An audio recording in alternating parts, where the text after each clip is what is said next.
ఏ కన్ను చూడదనా నీ విచ్చల విడిమిడిసి పాటు, ఏ చెయ్యి ఆపదనా తప్పటడుగే నీ అలవాటు. అదృశ్య దృష్టిగా సకల సృష్టిని ను గమనిస్తున్నది లెక్కగట్టి,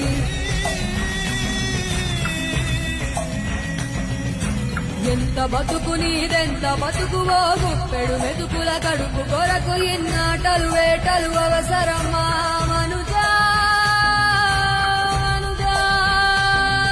ఏ మారిక నిన్ను కబళిస్తుంది రమాయదారి పంజా. కోరికొని తెచ్చుకో మాకు కర్మ, దాన్ని విడిపించుకోలేదు జన్మ. సత్కర్మభిశ్చ సత్ఫలితం దుష్కర్మ ఏవ దుష్ఫలం అత్యుత్కట పుణ్యపాపానాం